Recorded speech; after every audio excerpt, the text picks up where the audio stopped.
তুমি তার বৌদিকে কিছু বলতে পারো না? সবসময় এরকম করে কেন? হ্যাঁ, কখনোই তোমার সাথে ভালো মতন কথা বলে না।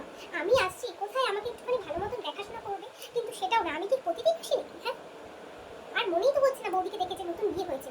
হ্যাঁ, বৌদি তো শাখা পলা সব খুলে দিয়েছে। এই দেখো, আমি শাখা পলা এতদিনে খুলিনি, আর বৌদি কিরকম সব শাখা পলা খুলে একদম একাকার। তুমি কিছু বলতে পারো না মা? তোমার জন্য আমাকে দেখো তো, আমি সবসময় কুর্তি পরি, চুড়িদার পরি, শাড়ি পরি, আর বৌদি বৌদি এত মডার্ন, বাড়িতে নাইটি পরে। তুমি কিছু বলতে পারো না? মানুষ পাঁচটা মানুষ আসলে পরে কি করবে? যে বৌদির 1 বছর হয়েছে মাত্র বিয়ে, তারপরেও এখনই নাইটি পরা শুরু করে দিল। নাইটি, শর্ট প্যান্ট কিছুই ছাড়ছে না।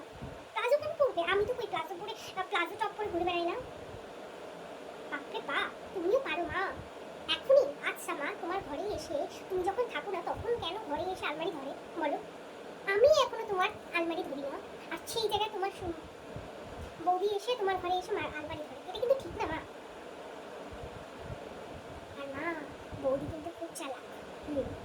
দেখো দাদাকে দিয়ে ওই বাড়িতে কত কি না জানি পাঠায়। তুমি তো বুঝতেই পারবে না।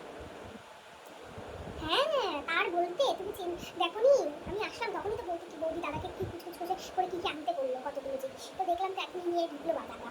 হ্যাঁ, সত্যি বললাম। তুমি জানো না দাদা কিরকম? দাদা তো সবসময় অত বুঝেই না, সরল সাদা সাদা। আর কি বলো, তুমি তো তোমার ছেলেকে ভালো মতোই জানো যে কিরকম সাদা সেটা। দাদাকে তো চেনে, দেখো ওই বাড়িতে গিয়ে কত না জানি শ্বশুর শাশুড়ি আর শালীদের জন্য কত না জানি খরচা করে।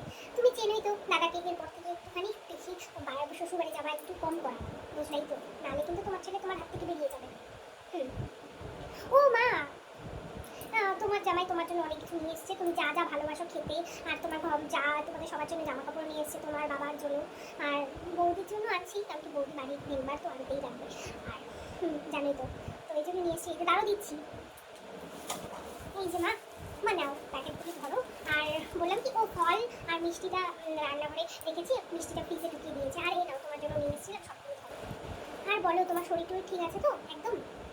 হ্যাঁ মা, সব সময় কি ভালো লাগে নাকি? আর বাবা, তুমি কি বলবো, এবার একটু বৌদিকে নজর রেখো যে সব কিছু ঠিক থাকবে, তাহলে নাহলে তোমার হাতে কিন্তু কন্ট্রোল রেখো, নাহলে কিন্তু প্রচুর সমস্যা হবে মা। দাদা বৌদি বৌদি কিন্তু এখনই কিন্তু পরে দেখবা তোমার হাতে কিন্তু আর কিছু থাকবে না, বাড়ির দায়িত্ব কিন্তু তোমার হাতেই রেখো মা, নাহলে কিন্তু তোমার কিছুই থাকবে না, তোমার হাতে সব কিছু কিন্তু বৌদির হাতে চলে